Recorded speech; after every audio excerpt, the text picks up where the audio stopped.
Hi, everybody. Welcome to the Jimmy Dore Show. I'm here with special guest Aaron Mate from The Nation magazine. Hi, Aaron. How are you? Hey, Jimmy. And so you've been doing some great work. You were just back from Venezuela. And so I'm going to show you what CNN has been saying about Venezuela.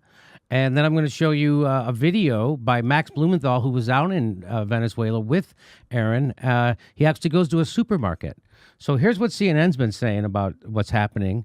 And God damn, they're so horrible. Here we go. And what is on the plane are basic goods, things that aren't available or accessible in Venezuela. Things like... By the way, the USA Aid, I'll do another video on this maybe, or maybe it's all a sham, right? So Elliot Abrams did this before. They have, we're going to give you aid.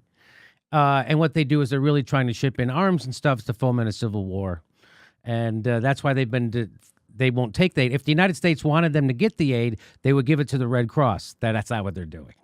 Okay, so CNN fail off the bat. They fail with this report. Here we go. And what is on the plane are basic goods, things that aren't available or accessible in Venezuela. Things like nutritional biscuits, toothpaste, toothbrushes, just basic commodities that aren't available or readily available to Venezuelans right now because of the regime that they're currently living under. So here's Max Blumenthal. He's actually going to go see how horrible it is down there. Let's watch. Supermarket in Caracas called Gama.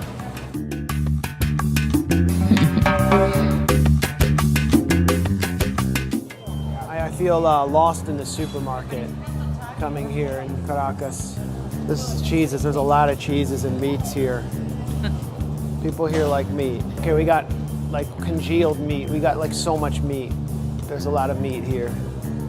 I mean, a lot of tomato sauce. You can see the aisles are pretty full of stuff. I mean, they got a whole aisle for pasta. A lot of people love yogurt here. Man. The cruelty of this dictatorship prevents them from having 0% Greek yogurt. I don't know what this says. Does it say Maduro is using hunger as a weapon to enforce communism among his people? Here you can see something serious with the speculation is the pet food. Pet food is here. This one costs 66,000 bolivars, which is over $20. That's the problem here. The problem isn't scarcity. The problem is inflation and speculation brought on by the capitalist class of this country. Okay, so I had a pretty normal experience at the supermarket. I was able to get pretty much everything that I usually get back home in the States, including like this bag of craft beer, until my credit card didn't work and I had to pay in cash. I paid in dollars, and that really shows what the problem is here, that I had to pay in dollars. There isn't an issue here with food distribution or food scarcity.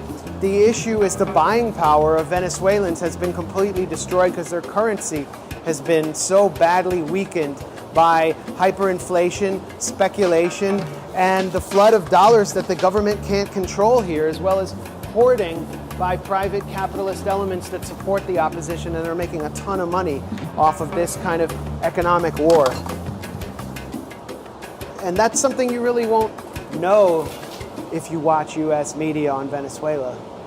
And that's why we're here, the gray zone, to break the media blockade. There you go. The gray zone, breaking the media blockade. So there's a guy in a supermarket. There's food all over the place. Jorge Ramos, CNN will tell you the exact opposite. Jorge Ramos will show you people eating out of a garbage truck, as if that's a representative of what's actually happening all over Venezuela. Bernie says this: the people of Venezuela are enduring a serious humanitarian crisis.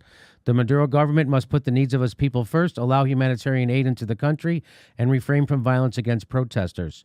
So, again, we've said this over and over and over, and we already showed this in another video, that when the CIA and the oil companies want to go and take over someone else's country, they first have to launch a narrative.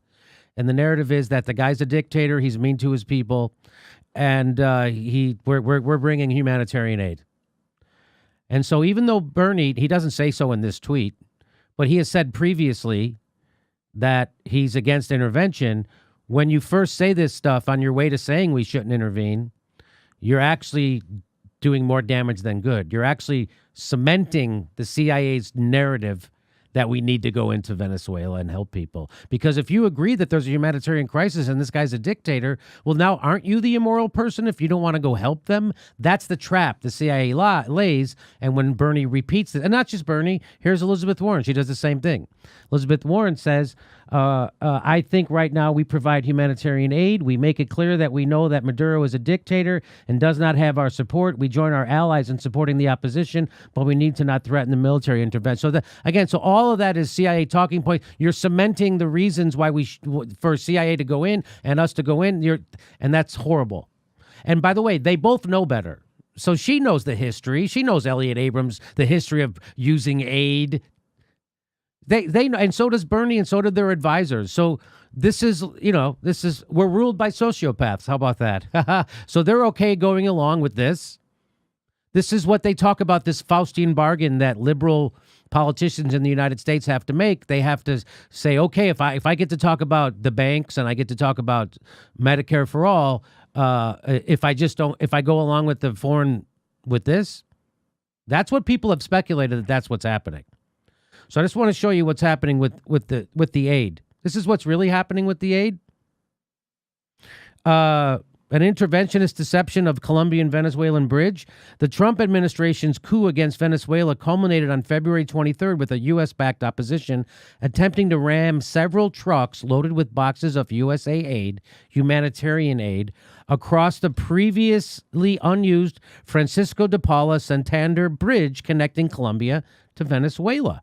The trucks failed to reach the other side, but that was never really the point of the stunt, as Father Sergio Munez, a right-wing Venezuelan activist, posted on the Colombian side of the border, explained to journalist Dan Cohen. The humanitarian aid was a purely symbolic provocation aimed at discrediting Venezuelan President Nicolas Maduro and internationalize and generating waves of destabilizing violence. So this is the opposition trying to foment violence inside the country. This is what they do. This is their playbook. This is Elliott Abrams. This is Trump.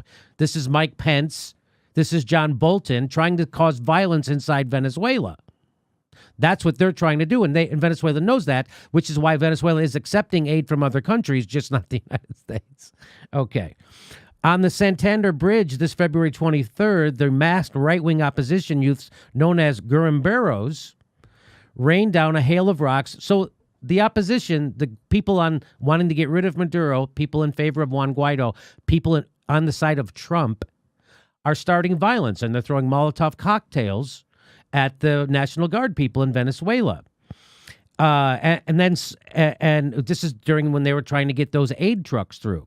Suddenly, the trucks caught fire, and the masked youths began unloading boxes of aid before they burned. Within minutes, pro-opposition media reported that the Venezuelan National Guard forces were responsible for the fires.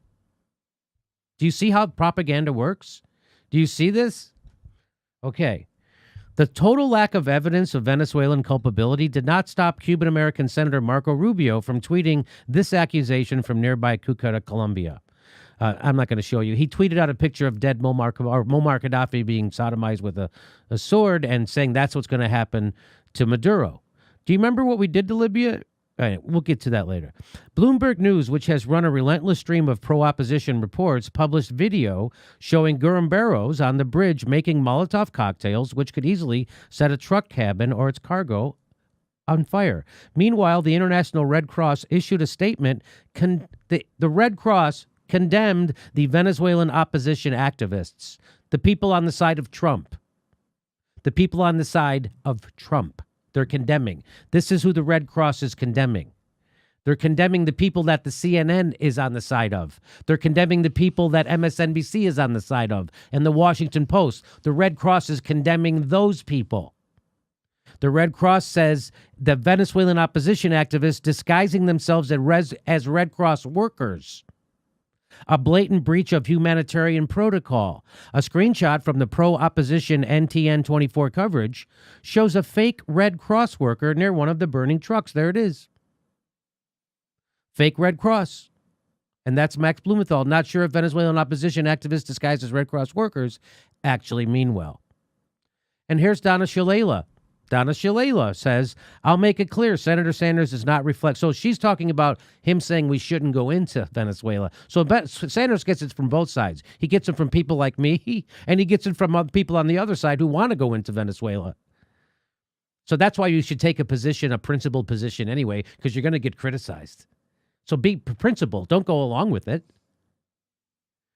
So she says, I'll make it clear Senator Sanders does not reflect the majority of the Democratic Party and our support for Venezuelan interim president Juan Guaido.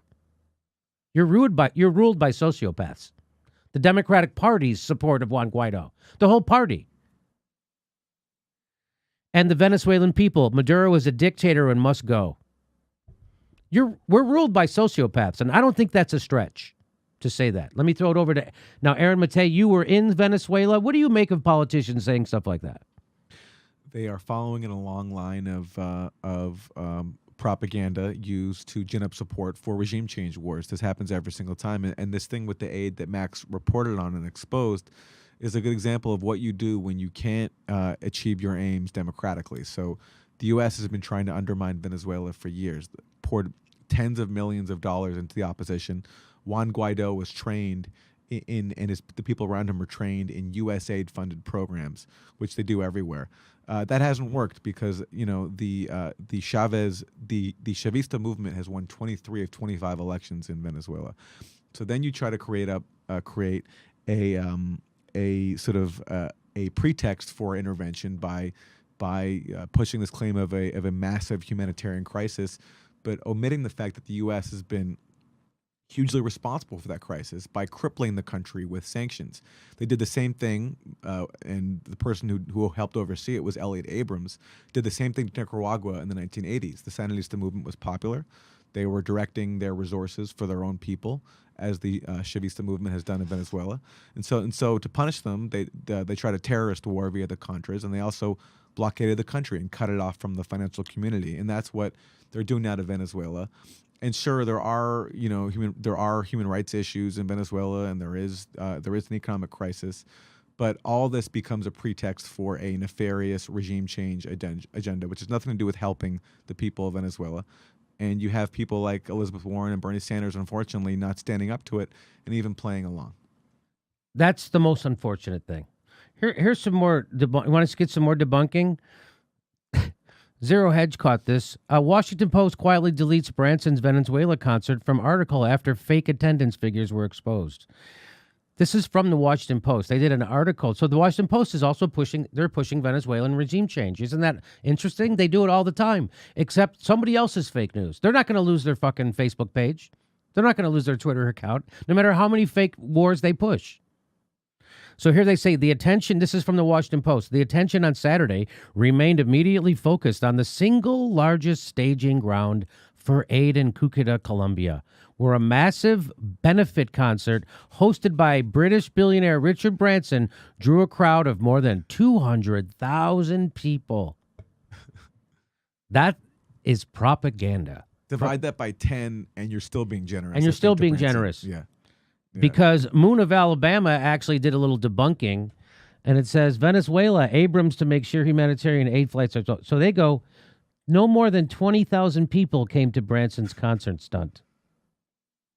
And then after they published this, the Washington Post quietly changed the piece and eliminated the fake concert attendance, but they didn't tell anybody they did that. And people look to the Washington Post like they're some kind of arbiter of truth. Democracy dies in darkness. That's their mission statement at the Washington Post.